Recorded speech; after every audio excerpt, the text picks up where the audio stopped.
Welcome to our deep dive. Today we'll be looking into Operation Paperclip. Okay. We're dissecting a really interesting article from history. It's titled, "What Was Operation Paperclip?" Right. This operation, brought Nazi scientists to America after World War II. hmm It might seem crazy, like something straight out of, a spy thriller or something, Yeah. but the reality is a lot more complex. Yeah. So that's what we're here to explore. Yeah, it's a fascinating period full of contradictions. I mean, to understand how America ended up recruiting the very people who, helped fuel the Nazi war machine, we need to go back to the end of World War II. Okay, so picture this, right? Mm. The war is ending, but the race for global dominance is just beginning. Yeah. And both the US and the Soviet Union are scrambling to gain any advantage they can, hmm especially when it comes to science and technology. Absolutely. The U.S. and British organizations, they knew they had to act fast. And one of their primary objectives was gathering up all the German research, all the technology they could find. Right. They even sent in special teams, like the Combined Intelligence Objectives Subcommittee, or CIOS. I mean, Right. think of them as a sort of scientific SWAT team Oh, wow. going behind enemy lines, to secure this vital knowledge. It's like an intellectual treasure hunt. Exactly. With incredibly high stakes. Yeah. And one of their most significant discoveries was a list Okay. compiled by a German scientist named Ozenberg. Hmm. This list was like a directory of top Nazi scientists and engineers. Oh, wow. It outlined their expertise, the projects they were involved in. Uh-huh. It was a gold mine, Wow. really, for the Allies. Okay. And it really played a crucial role in shaping Operation Paperclip. So wait, instead of just grabbing research papers and stuff, they decided to recruit the actual scientists. Precisely. The goals of Operation Paperclip were twofold. First, to prevent the Soviets, from getting access to this valuable scientific knowledge.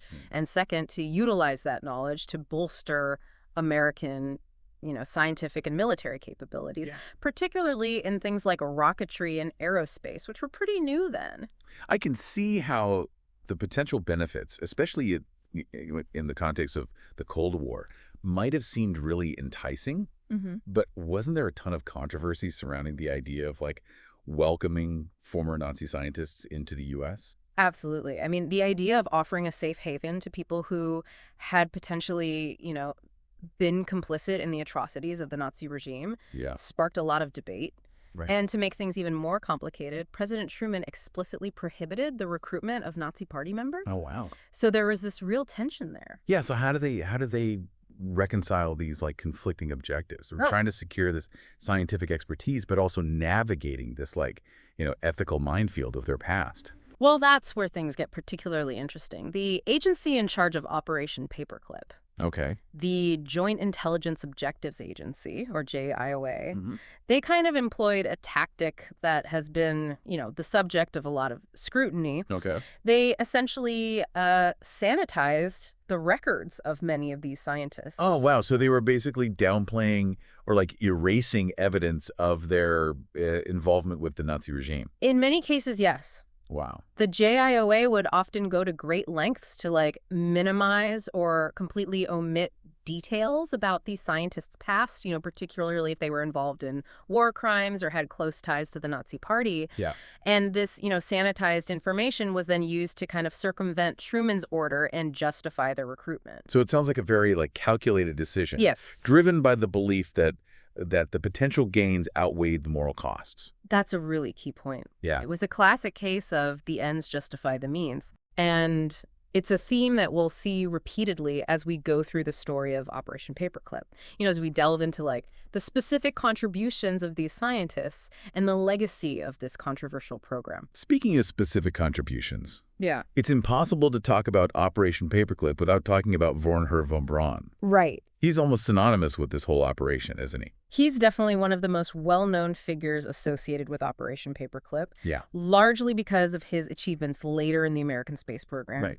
But before that, he played a really important role in developing the V-2 rocket for Nazi Germany. The V-2 was a terrifying weapon, wasn't it? Yeah. It caused significant damage and casualties in England during the war. Yes, the V-2 rocket was a technological marvel for its time, Yeah. and obviously a devastating force when used as a weapon. Right. And von Braun was the mastermind behind it. Wow. He was a brilliant engineer with a deep understanding of rocketry, and the U.S. saw his expertise as indispensable to their own ambitions in this field. So despite his past involvement with, creating weapons for the Nazis, the U.S. was eager to utilize his knowledge. Exactly. Ah. And this really highlights that, inherent complexity of Operation Paperclip. Yeah. Von Braun, like many of the scientists brought to America through this program, embodies both incredible scientific talent and a troubled past.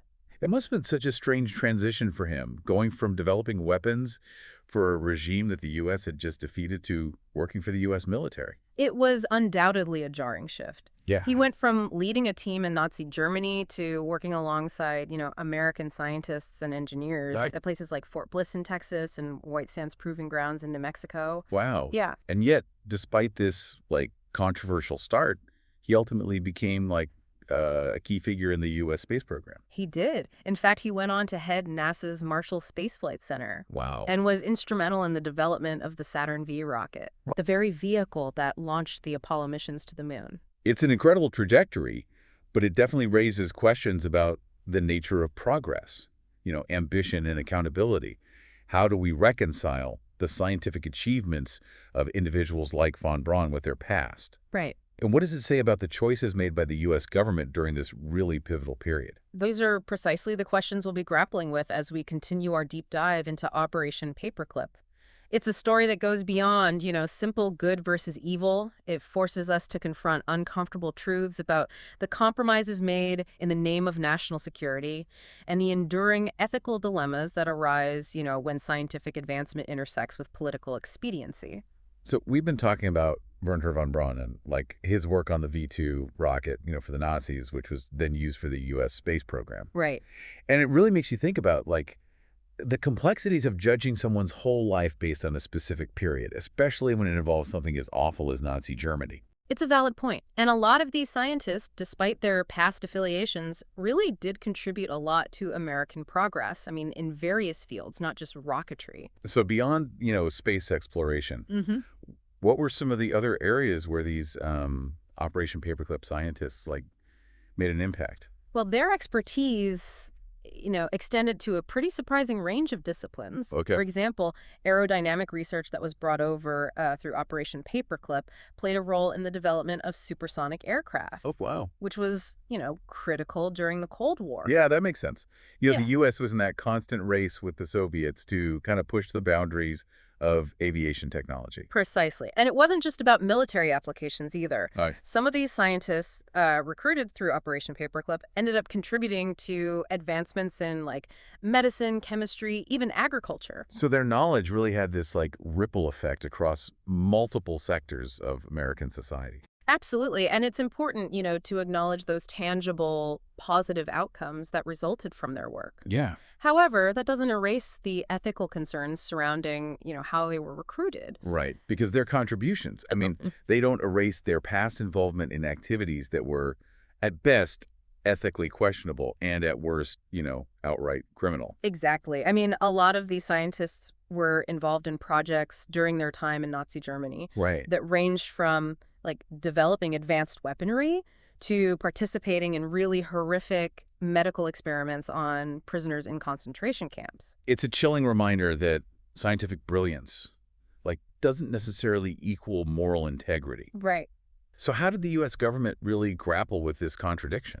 It's pretty clear that there was a very deliberate effort to downplay or conceal the extent of these scientists' involvement in Nazi war crimes.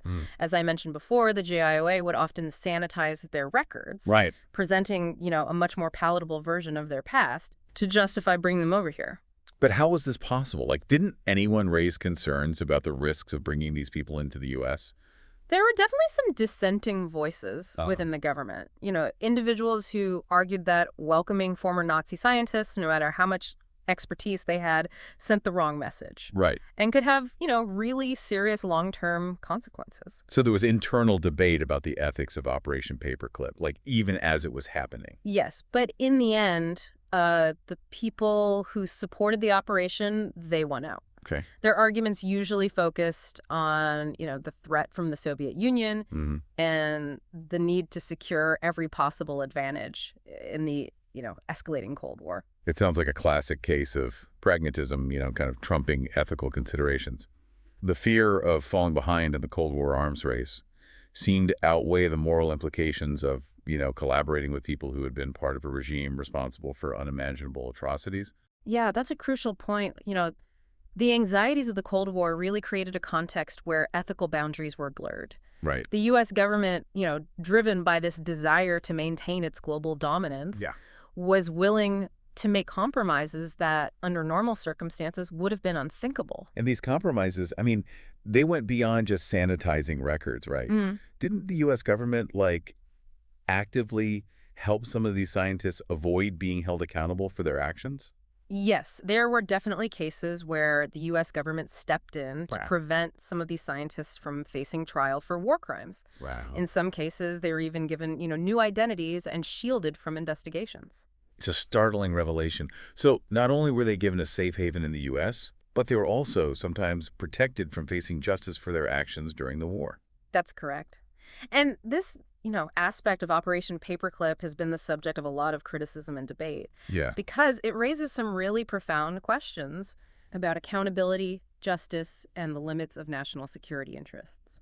It also makes you think about the long-term consequences of these kinds of decisions. Right. Did shielding these scientists from accountability, set a dangerous precedent? It's a valid question.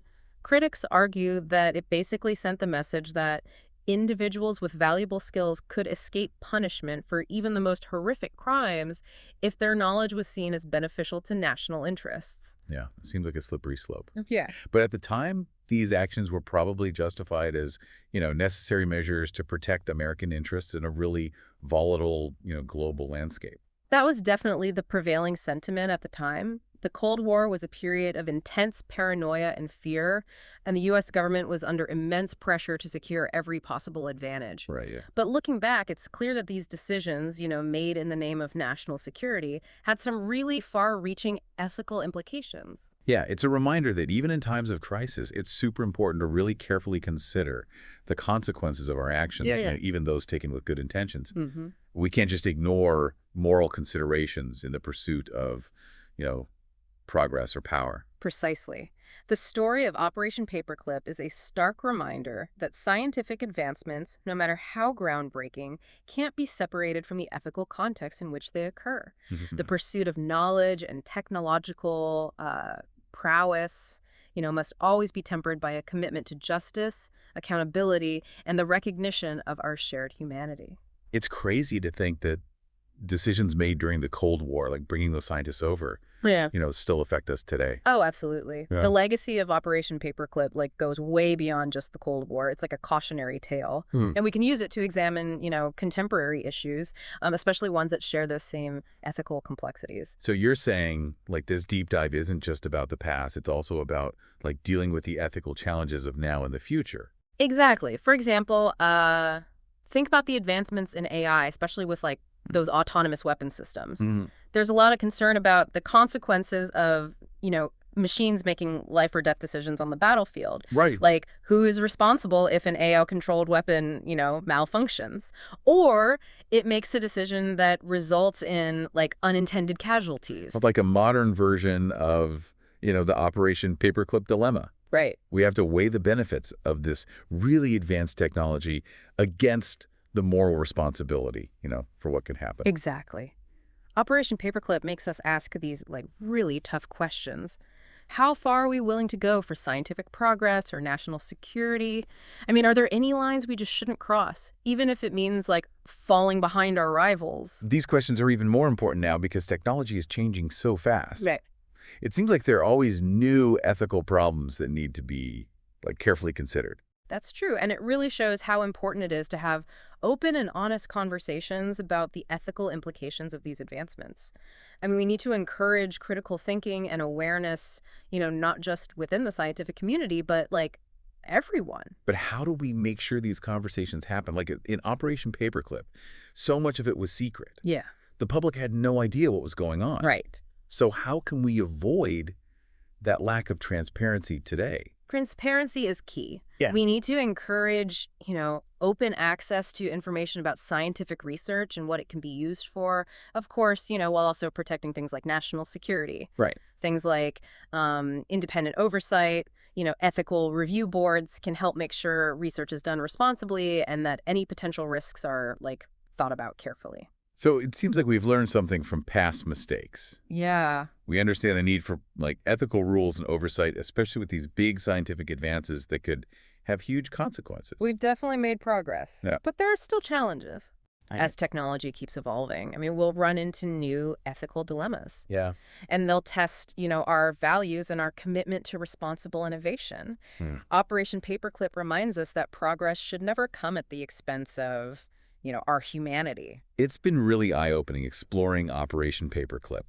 It's a story that's, more than just good guys and bad guys. Mm-hmm. And it makes us think about the tough choices made for national security and the ethical problems that happen when science and politics mix. I agree. We can't change the past, but we can definitely learn from it.